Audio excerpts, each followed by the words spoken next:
না না অবশ্যই কষ্ট কিংবা অভিমান থেকে নেয় না। আমার কাছে মনে হয় যে this is the right time move on করার জন্য এবং নতুনদের আসার সুযোগ তৈরি করে দেওয়ার জন্য।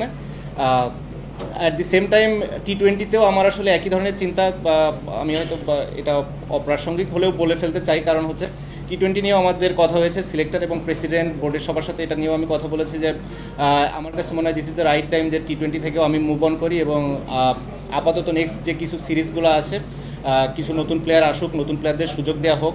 অ্যাট দি সেম টাইম আমি যদি ফ্র্যাঞ্চাইজি লিগ খেলাগুলোর সুযোগ পাই, এখানে ভালো করতে থাকি, 6 মাস 1 বছর পরে যদি কখনো মনে করে বিসিবি যে হ্যাঁ না এখানে টি-20তে আমার কন্ট্রিবিউট করার একটা সুযোগ আছে, আমি পারফর্ম করছি এবং ফিট আছি, দেন আমরা ডিসাইড করতে পারি। বাট অ্যাট দিস মোমেন্ট আমি নিজেকে অন্তত টি-20তে দেখছি না। আর সাউথ আফ্রিকা যেহেতু টেস্ট সিরিজ, আমার ইচ্ছা আছে যে লাস্ট সিরিজ হওয়ার। সো বেসিক্যালি আপনারা বলতে পারেন যে মোটামুটি 2টা ফরম্যাটে আমি আমার শেষটা অন্তত দেখছি। এভরি নাও অ্যান্ড দেন এরকম 2-1টা ইনিংস খারাপ হতেই পারে, স্পেশালি আপনি যখন খেলছেন পৃথিবীর 1 নম্বর দলের সাথে, স্বাভাবিকভাবে এরকম একটা ইনিংস খারাপ আপনার যেতেই পারে। সো এটা নিয়ে আমরা খুব বেশি একটা অরিড না, আমরা জানি কী কী জায়গাগুলোতে ইমপ্রুভ করতে হবে। আমি যেটা বললাম যে সেকেন্ড ইনিংস থেকে যদি আমরা 100 রানের একটা ইমপ্রুভমেন্ট করতে পারি, তাহলেই আমার কাছে মনে হয় সেটা আমাদের ড্রেসিং রুমের জন্য অনেক স্বস্তিকর হবে।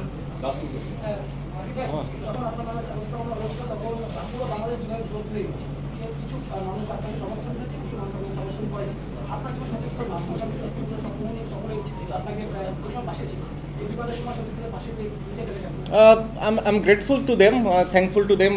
তাদের এই সাপোর্টগুলো সবসময় আমাকে আসলে অনুপ্রাণিত করেছে, প্রতিদিনই তারা আমাকে সাপোর্ট করে এবং তাদের এই সাপোর্টের কারণে আমার ধারণা যে আমি এত দূর আসলে আসতে পেরেছি।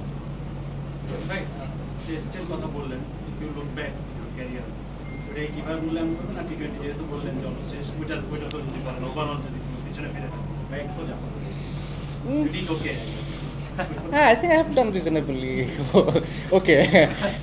I'm happy.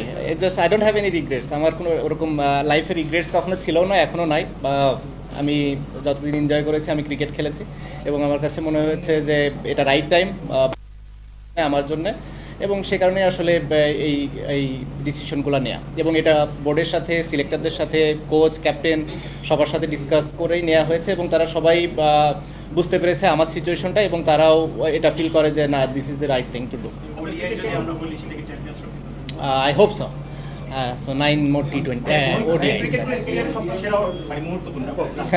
আর ক্যারিয়ার আরও আছে, কম ম্যাচ 120 বাকি আছে।